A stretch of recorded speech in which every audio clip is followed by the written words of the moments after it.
Taram, and welcome to another program in the series Addiction and Recovery. I'm your host, Ram Naresh Dwarika.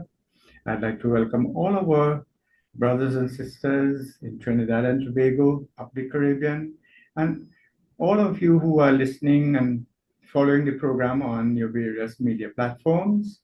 And to let you know that this program is being recorded and it will be posted on YouTube in my channel, Ram Naresh Dwarika, Addiction and Recovery, and also on Facebook. And will also be repeated on radio and TV Jagriti at 10 p.m. tonight. So those of you who are unable to follow the program in its entirety, you can tune in later this afternoon, or you can again refer to it in YouTube or Facebook. And if you have any comments or questions, you can post it there, or on the screen you see my number 6713040, or you can text me at 768-5925. That's a WhatsApp number. And I will be happy to respond to your questions, queries, and your very valuable comments. So this morning, I'm going to speak about something very, very important, a topical question, and it is about how to stay clean and sober through the holidays. I want to give some practical tips to people in recovery and anyone who would like to do something about their drinking or drug use. And well, this is the second week of December. And the information I'm giving here is not only, it is really targeting the holidays, but it can be used all year round for people, especially people in recovery. You know, this is a topic that affects millions of people around the world. How to stay clean, sober, and emotionally balanced during the holiday season. So just not only staying sober and abstinent. So for many people, the holidays are a time of joy, celebration, and togetherness. But for individuals in recovery from drug addiction or alcoholism, the holidays can also bring a lot of stress. It can also, there can be family conflict during this time. For some people, it might present episodes of loneliness. And then for others as well, there can be financial pressure. For some, there's grief and emotional triggers. And I will discuss these, you know, in some more details as we go on in the program this morning. And then again, there could be overwhelming social gatherings where people get bowled over and lose control. And again, there could also be exposure to alcohol and drug use because you all well know in Trinidad and Tobago, in the Caribbean, I would say, and even in those Caribbean communities abroad in the diaspora, we seem to have the idea that you can't have a good time unless you take a drink. So I will be talking about all of this morning.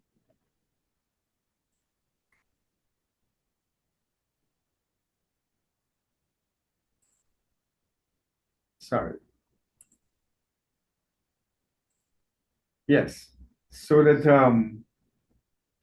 today I want to explore some practical and realistic and effective tips on how to help people in recovery navigate this season safely and successfully.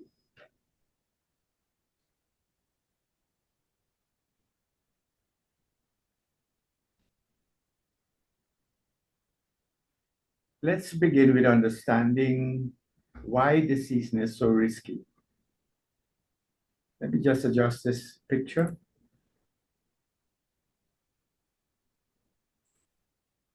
Yes.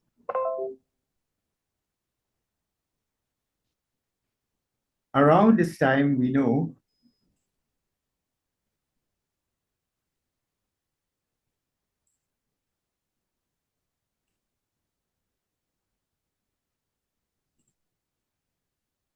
yes, sorry about that.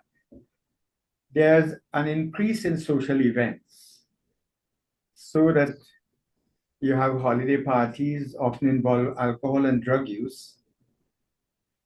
Being around old friends or environment can trigger cravings. And as I say that, I have an invitation even today, because today I celebrate my anniversary, which makes me 42 years since I had my last drink. I'm also a person in recovery. So that there's increased social events, and then there's family stress, because families don't suddenly become perfect at Christmas or New Year's. Sometimes there are old resentments, expectations, and unhealthy communication patterns may surface. And then you have the whole question of memories and emotional triggers. There might be relatives who have passed away during the period, and at Christmas time, you're missing these people.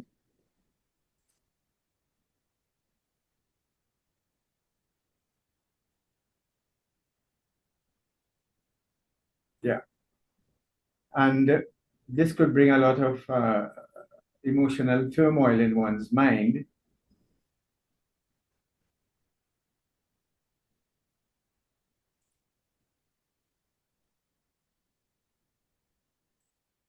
Yes, and the holiday can remind people of loved ones lost, missed opportunities, or mistakes from their addiction. Then there's the whole question of loneliness. When a person is attempting to stay sober, it does mean making some sacrifice sometimes. And I've had that personal experience, in that you have to stay away from your old friends, your drinking partners. You have to stay away from activities that you actively engaged in the past. And as a result, it can lead to loneliness. And this is one of the reasons it is strongly recommended to people in recovery, especially in the early stages, to get in touch with a support group, especially Alcoholics Anonymous, Narcotics Anonymous. And then there's, of course, financial pressure. Buying gifts, traveling, or managing expenses, these can increase stress and emotional instability. And there's, sometimes a lot of when you have to debate what to buy for whom, this family and that family and so on, there can be conflict when you're juggling with a small budget, who to leave out, whether to buy an expensive gift or not. And then the whole question of what people want, what they appreciate. I always have a difficulty with selecting gifts for relatives, because, to my mind, gifts could never really um, substitute for what you really feel for the person. And this is my family will tell you, I prefer come and do something for you, you know, or something more tangible than just buying you a car or buying you a jersey or shirt, things like that. And then, of course, Christmas time, there's a change in routine. Children are home from school. Some people are taking time off from work. Some people are on leave. And of course, some other people have to report earlier for work now, stay longer hours. The whole schedule has changed. So all of this, can be very, very stressful. The very thing that many recovering individuals they depend on is their routine. Routine is what really keeps us on the straight and narrow. And a lot of times when this change, it can generate a lot of stress. So recognizing these risks is the first step in protecting your sobriety. So let's go to tip number 1. Make a holiday sobriety plan. And that is, one of the most powerful tools in recovery is planning ahead. When you plan ahead, you're prepared. You already went through certain thoughts and emotions as to how you are going to deal with situations that could possibly come up, so that you want to plan ahead, and you especially want to look at your support system, so that first thing you'll want to do, if you're a person in recovery, identify at least 3 to 5 people you can call if you're stressed out, because things can happen, especially during the holidays here. So that members of groups and so on are strongly requested to get the numbers of other members, save the numbers in a recovery contact list, so that you don't have to go search for it in a moment of desperation. Remember, another name for the addiction is emotional illness. People who are addicted are emotionally ill, and they are not really likely to handle emotions, especially extremes of emotions: anger, sorrow, sadness, disappointment, argument, conflict, and so on. They normally have a very short fuse sometimes, and I could relate to that, and can easily get, fly off the handle, as we say. So that sometimes it is very important, especially to have a sponsor or a mentor, someone who is stable emotionally, who can listen to you and who can probably give you very valuable advice. And if not any advice, but at least provide you with a listening post, a place where you can ventilate, and get relief and release with someone who actually listens to you and can understand what you're going through. Then, attend extra AA and NA meetings, develop a meeting schedule. And I know in Trinidad, we are fortunate that Alcoholics Anonymous, the organization has developed meeting listing, so that there are meetings going on even as we speak. And now we have online meetings, so that even you can stay at home and attend a meeting anywhere in the world at any time. There are meetings right now going on in England, in South Africa, in India, in Australia, and there are 24/7 meetings that go around the clock. So you can jump into a meeting, and there, as I said, there are virtual meetings as well in case you can't travel. Once you have your phone and you have internet, you can go online, or you can have a conversation on WhatsApp with people. So at this time, it is especially very useful to stay in touch with members of your group. Some people develop a check-in list, where they check in with people, or people check in with them, or they request that people check in with them, so that if you're getting the urge, there's people you can talk to. And I have found from my own experience and practice, if you have an urge and you speak to someone, clearly you're not going to go and take that drink. Because if you were really going to take the drink, you're not going to call anybody. If you had a desire, if you were nursing a desire to go back and drink, you will not. So that in certain situations, you want to have what I will call exit strategies. Before attending any event, ask yourself, if I get uncomfortable, how will I leave? A lot of times you may beg a ride with a friend or some to go to a function or a get together or a party. You didn't go with your own car, you don't have your own vehicle. And now they are not in recovery. So they are enjoying themselves, but you're starting to become uncomfortable, because sometimes people are picking on you. And I'll talk about this in a little while, how when you go to these parties, what you should do. If you're getting uncomfortable, you need to have a plan. You need to have an exit strategy. You can call someone to come get you, pick you up, call a cab or something, and get out of there. You need to have this done beforehand. Who can pick me up if something happened? And what excuse can I use to exit politely? Because a lot of times, around this time, you have office parties, you're having get-togethers, you have um, reunions. I'm going to a reunion today as well of people who used to work with me in the magistracy. And I know they will be drinking, but my wife is going with me. And there are other couples who will be there and so on. And so we make sure we put things in place. And I go in with my own vehicle. So whenever I'm finished and done, and I don't wait, as soon as people start getting drunk, it's time for me to leave. I'll speak a little bit more about that. Even a simple plan like, if I feel triggered, I will step outside.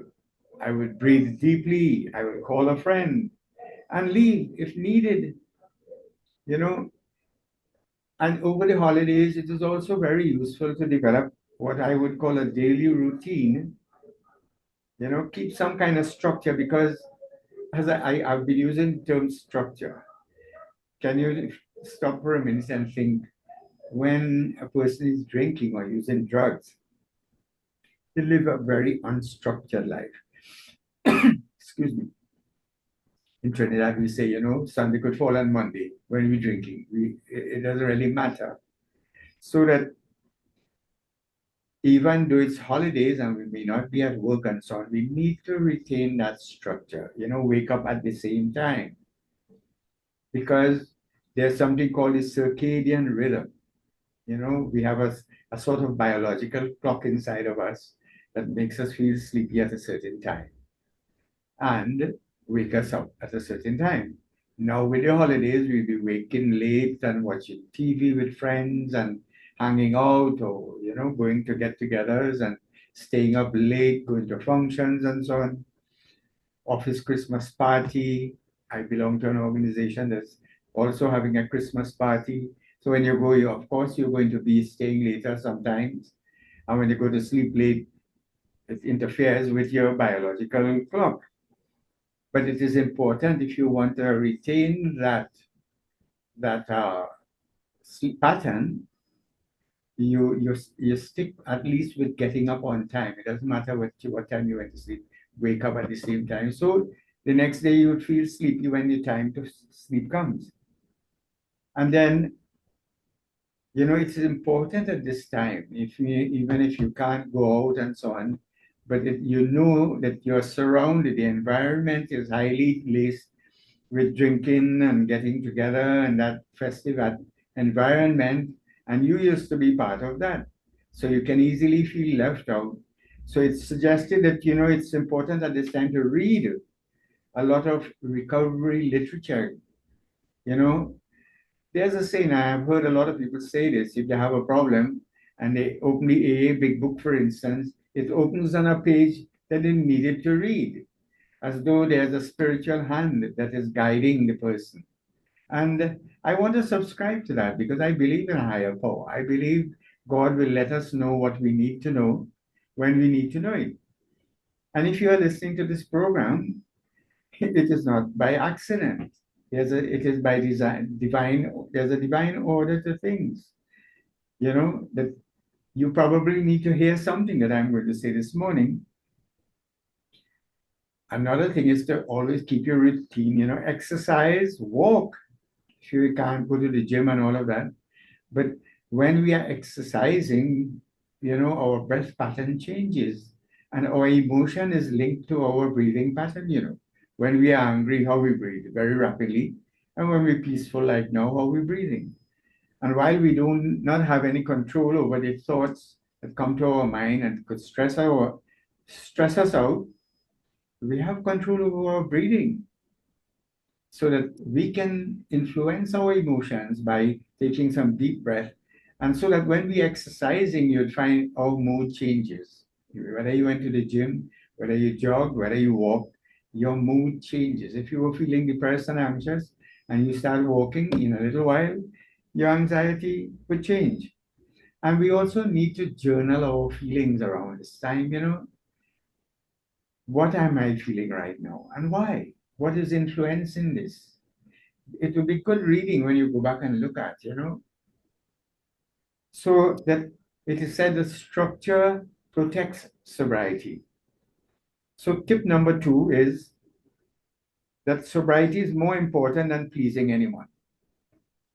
So if you are in your early stages of recovery and you are invited to a get together or Christmas party and they're going to be drinking there, you can choose whether you want to go or not. And I'll speak a little bit more about that, because at this time you need to avoid old drinking buddies because, there's a saying, misery likes company. And I have found that even with my old friends as well, who used to drink, it's as though they don't like to see you sober. Or they're thinking, for your welfare, they think you're not having a good time if you're not drinking. And they will try to encourage you and egg you on. Take one, man. That will not do anything.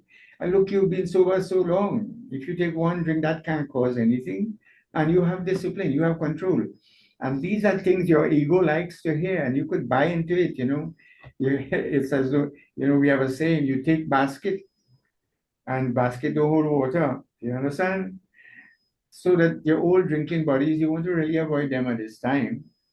And then parties where drugs or alcohol will be present, they're going to be drugs. And, sometimes even a lot of people don't think there's a problem with non-alcoholic wine and 1% beer.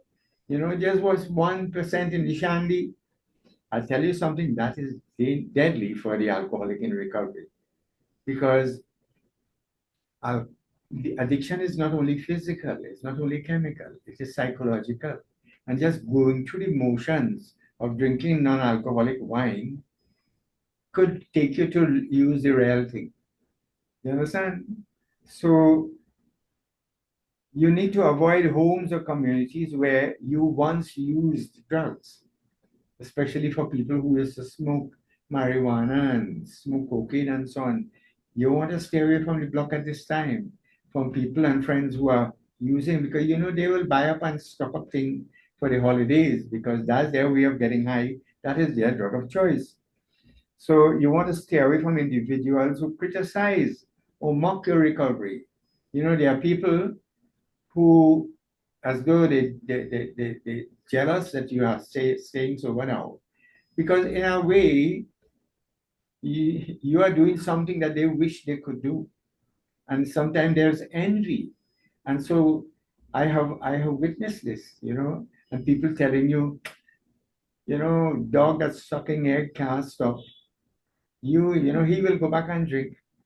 Well, I have seen people who use that as a gauntlet, all right, as a challenge to show the others, well, look, no matter what you say, I'm not going to drink. So it is healthy recovery to be able to say no. In fact, for the person in recovery, no is a complete sentence. You don't have to give no explanation. Taking a drink, no. Done. Conversation finished. So it is better to disappoint others than to put your sobriety at risk because for you is life and death. To drink is to die. Albeit you die slowly, but you're going to suffer. You just don't drop dead. You suffer and you lose your self-respect and, you drag before you die, actually. Tip number 3 is simple but powerful strategies when you go to gatherings. Walk with your own drink that is non-alcoholic. Sparkling water is a good drink, or a soda, or juice, or some non-alcoholic alternatives. I'll tell you why. Because once you're at a party and people are drinking, they like to see you with a glass in your hand. Because once you're not drinking, you don't have a glass in your hand like them. What am I? You're drinking, take something, man. You know? So just to avoid that pestering, It is best you have a glass and you have something in there, bed racks or bananas, solo. Nobody's coming to smell your glass to see what you have.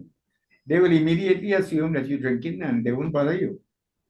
But as I say this, please, when you go, they have these glass that come in sets, you know, and I have had that experience myself. I remember my second Christmas over holiday season.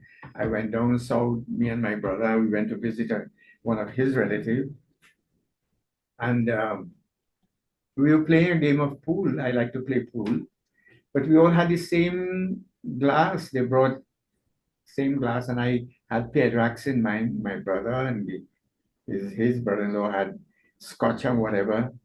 And when you're playing pool, you move around the table. And I was reaching for his glass because it looked the same way after making the shot. And luckily for me, he noticed and he said, "Hey, hey, hey, that's not your glass." Now, maybe I would have drunk, maybe sipped it. But again, as I say, God knows why he put our nose right above our mouth. And now that I'm not drinking, my nose is very sharp to the smell of alcohol. So maybe I would not, but that could have ended up in me taking a drink, and I wouldn't have felt good about it. So when you go to a party, I want to, having something in your hand reduces pressure and helps you avoid awkward questions like, why aren't you drinking?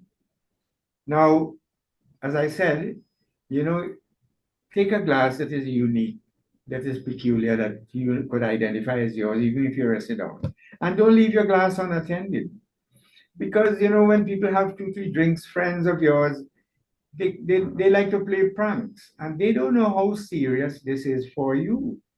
And they already think in their head, look, you've been sober so long, you know, it might be, you might consider it a joke, but that's not a joke. And behind your back, they will pour a little alcohol in your drink when you're not looking, if you're not paying attention to your glass. And if you're not if you're not attentive, you're distracted, you can drink it. Depending on how you drink, if you sip or you gulp, so that you pour your own drink from bottles that you open yourself, and it is your sobriety is your business. Nobody will not look out for you. You have to pay attention. So find out, because in our culture here, they lace everything with alcohol. The cake is full of alcohol. The fruit cake that they make is laced with rum to preserve it. And then a lot of people put bitters, which is highly concentrated alcohol, in the juice and in the sorrel and in the morbi, and everything they're making is laced up with alcohol. So you need to inquire and find out. And you must be able to say no. So tip number 4 is that, there's a popular word in recovery called HALT. It's a mnemonic for 4 other words. The H stands for hunger, the A for anger, the L for loneliness, and T for tiredness. These are 4 things that you need to avoid. Because as a drinker myself in the old days, when you're going to drink, you really don't want to eat because, I will hear friends say, and I might have said it too, the food will take up the rum space. Because if you drink on a full stomach, you tend to feel upset and want to vomit. So this is why a lot of people don't eat when they're drinking. So they get the full effect of the alcohol.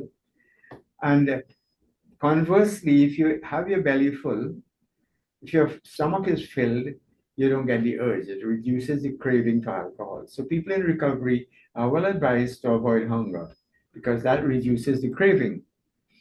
But it is also suggested to avoid arguments, because when you get angry, you can lose your emotional balance. And remember, I said this is an emotional illness. And when you lose your emotional balance, you get angry to that point. The first thing that comes to your mind is, look, before I stay and kill somebody here, I go and take a drink. Because that is what you did in the past. That was your escape, your safety valve. Go and take a drink. And that is the first thought that will come to you when you get angry. Go and take a drink. And then I discussed before, loneliness can cause you to feel sorry for yourself, you know, where I've heard it said, you start saying, yeah, feeling sorry for yourself, you say, pour me, and next thing you say, pour me a drink. So loneliness, yes, can cause a person to to get the urge to drink. And then working yourself too tired. These four states increase the risk of relapse. During the holidays, check in with yourself. Am I eating enough? Am I eating the right food? You understand? Then am I holding on to anger? Because, I might said something or done something, and we have a tendency to hold on to resentment. And that could eventually become result resentment has sent more alcoholics to drink than anything else. It's the number one offender when it comes to relapse. Or have I isolated myself? Even though I'm staying sober, I'm not going to meetings now. I'm so busy with the Christmas and the preparations and all. So I'm isolating. I'm cutting myself off from the healthy support system that I need. And very, very important, am I getting enough sleep? Because personally, I can tell you when I don't get enough sleep, I become very irritable. I have a short fuse. I could get into an argument. So I'm going to probably hustle through these. I see we going out on time. But tip number 5 is set boundaries with family. The holidays may bring relatives who they drink, they discuss drinking casually as though it's nothing serious and no big thing. And, you want to be able to draw the line. Some family members, they like to engage in arguments. They can't afford to lose an argument. After they take 2 drinks, they must be right. They have to prove the point. And these could lead to, drinking alcohol is only one symptom of the disease. Egotism is another. And you in recovery as well might be of similar nature. You don't like to lose an argument. You always have to be right. And this is what pushed you to drink in the old days. You want to avoid those things. Some people will, dismiss or even denigrate your recovery and say, I've been told, that I was a much more affable person when I was drinking. Now they find a little too serious and all of that kind of thing. And people like to cry you down. And then some people like to bring up your past. You remember when you did this and you did that and send you on a guilt trip. Even family members can do you that. Close ones, siblings, spouses sometimes can do that to manipulate someone, and bringing up your past and, causing you to feel guilt and shame. Now you need to set boundaries, which you might want to say, look, I can only visit for 1 hour.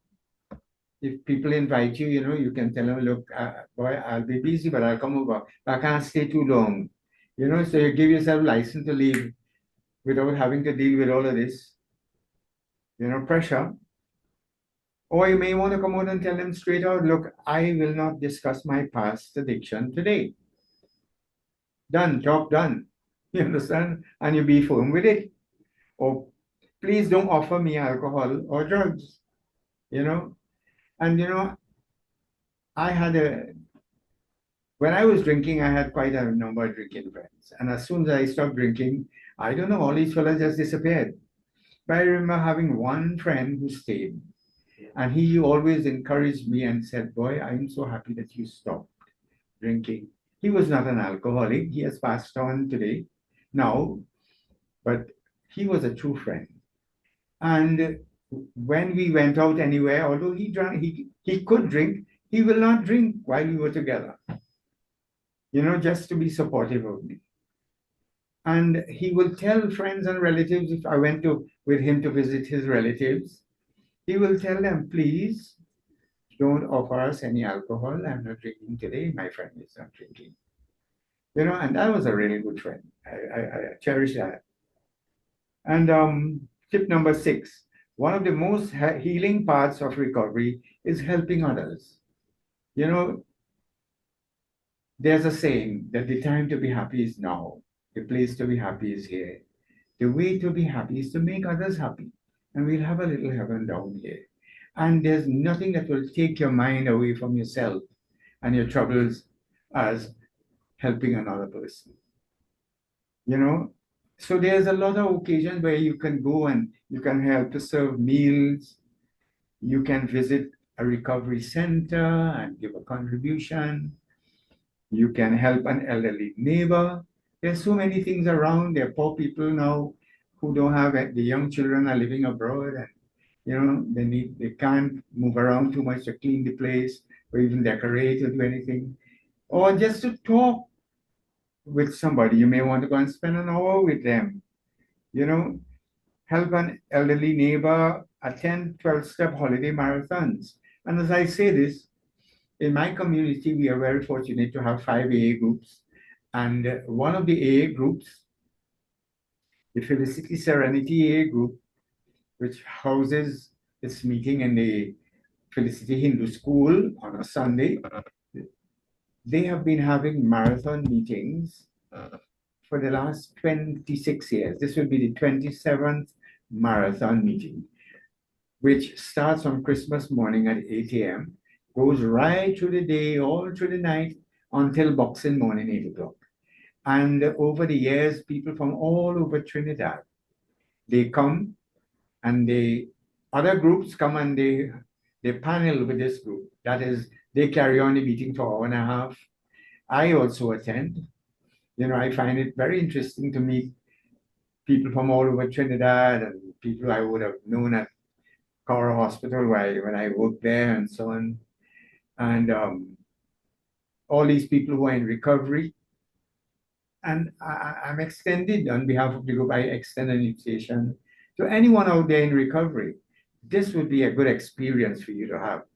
It is actually a sanctuary for people who are in their early stages of recovery so that they can come to a place where they're safe, there's fun, there's food, there's drinks that are non-alcoholic, there's entertainment, and there's a continuous meeting and fellowshipping for 24 hours between Christmas. And it has helped a lot of people, even people who would have relapsed. I know people who had relapsed during the year came back to the marathon meeting and started their journey to recovery again from that date. So marathon meetings, and there are meetings online as well that you can attend, or you can call someone who is struggling to stay sober, online and have a one-on-one with them. Service removes self-pity and builds purpose. So that tip number 7, not every holiday will be perfect. And I want you all to know up front, not because you're sober, people are going to roll out the red carpet for you and treat you special. Some people, as I said earlier on, might envy that you are sober and will probably say things to put you down and so on. So you may feel the ups and downs. There's a saying, you can't have a hill without a valley. You can't have night without day. You will not know what sweet is unless you taste it sour. So that you can expect, that's the law of nature. There's always, the principle is that opposite values complement each other. You can't have one with the other. So you're going to have your ups and downs over the holidays, and you need to be prepared for that. There could be sadness, as I mentioned earlier on, where, last year, you had like in my case, I had relatives who, and not with us this year. I have a very good friend whose brother just passed away, and I want to extend my sympathies to that family. These things don't tell you when it's going to happen. I remember, every holiday, I remember my grandfather, he passed away on Christmas Eve, So every Christmas Eve, that's an anniversary, but it's not one that brings about joy and celebration. He was really a loving person. He used to say I was his eyeball. We were very close. I learned most of what I knew as a child from my grandparents, especially. So yes, you have mixed with with the joy and all of that, you have moments of sadness. There could be also frustration. You know, you make this big plan and cook up all this food, and then the children don't show up, or they went somewhere else, or they come and now they can't eat because they eat by somebody else. And there could be frustration, over all those things, or you didn't get the gift you hoped for, you couldn't get a gift for somebody that you would have liked to. There's all kind of frustration and regrets that can happen around this time. So you need to be prepared for that, because these are the emotional benders that can send you back to take a drink, and you need to be prepared for them well in advance. This is normal. So focus on progress, not on perfection. Even AA suggests that we are not perfect. We all moving in that direction. Hopefully someday, maybe, we claim spiritual progress, not spiritual perfection. And tip number 8, you know, create new sober holiday traditions. You had the old traditions where we would meet and drink and cook up and get drunk and all that kind of thing. But we can develop now that when you stop drinking, you find you have a lot of time, especially over the holidays.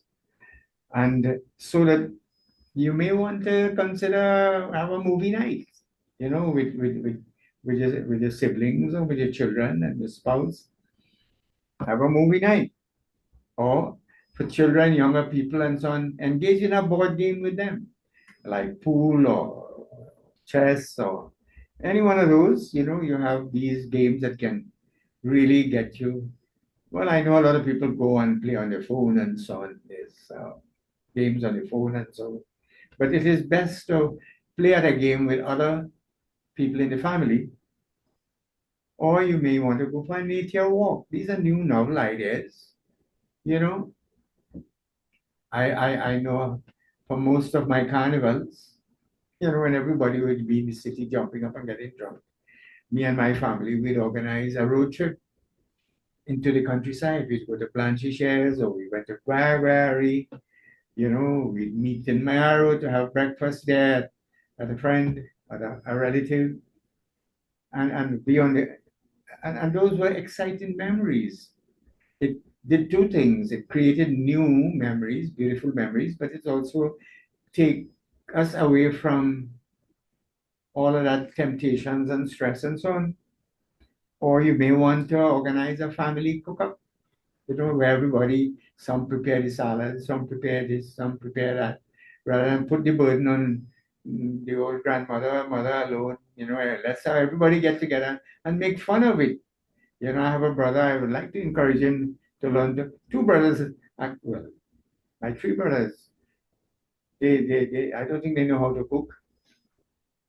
So we could get together and learn to make salads and cook and so on. I hope one of them is listening from Florida. We were talking about this yesterday. And then there can be gift exchanges, and put a spending limit. I buy something for you that you need, or I think you might be able to use. I could think of quite a few things, that some of my brothers could use rather than have to take a drink. And then there could be spiritual or religious gatherings. People, I know a lot of people in the Christian fraternity go to church Christmas night and so on for the old years and so on over the holidays. They increase their attendance and so on. So create memories that don't involve substances, so that you remember lovingly later on. And then tip number 9, I want our listeners to understand, I have discussed this before, that relapse is a process. It's not an event, so that there are warning signs that could make you very vulnerable, especially around this time. One of them is isolating. That is, you're staying by yourself, you're not mixing and making excuses and all of that, where you're cutting yourself off from your support system. But then, when you do that, when you really need someone, they'll be surprised that you call. Or I haven't heard from you a long time. What's going on? And you can cause people to panic. And then a big signboard that tells you you are heading to relapse is when you start skipping meetings with flimsy excuses and so on. Or you're romanticizing drinking or using drugs. You keep talking about that good time you had when you were drinking and, how I was drunk and having fun and all of that. Neglecting self-care is also another sign. Then hanging out with the old using friends. Lately, you've been, going back to those fellas. It's just a question of time when you will use. Attitude changes, becoming irritable and grumpy and grouchy at the drop of a pin. And I have to pay attention to that because these are little things that can creep in, you know. Early awareness prevents disaster. And then, in conclusion, the holidays can be challenging, but they don't have to derail your recovery. Sobriety is a gift, a powerful, life changing gift. So, with planning, support, boundaries, and self awareness, you can get through the season safely and successfully. To all of you who are in recovery, I want to let you know you are not alone. You are stronger than you think, and your best days are still ahead. So, I want to thank you all for listening and watching. I want you all to stay safe, stay connected, and stay sober until we meet again on another program. I want to thank Radio and TV Jagriti again for hosting this program during the year for all our brothers and sisters. I want to, in particular, thank, on behalf of the Felicity Serenity A group, the Sanatan Dharma Mahasabha, for allowing that group to have the marathon and all the other Hindu schools. And not only the Mahasabha, I want to thank all the other denominational groups for allowing their use of their churches and their schools for the purpose of Alcoholics Anonymous and Narcotics Anonymous meetings. I know in my community, the Presbyterian school has meetings, the Hindu school has meetings, Endeavor Hindu school has meetings, Monroe Road Hindu school has meetings, Tulsa Trace Hindu school. All these places, as that comes to mind, and even the Presentation College has any meeting, and the government as well has allowed a lot of the health centers and community centers for the purpose of hosting these meetings, which is really a lifeline for people who are in recovery. So I want to remember all of those people. And please, those of you, especially parents and grandparents, I personally remember my grandmother giving me a drink of the wine. I must have been about 6 or 7, and I never forgot that. So please do not give alcohol to your children or grandchildren around this time or any time, because you might be introducing that person to a life that you will regret and they will regret later on.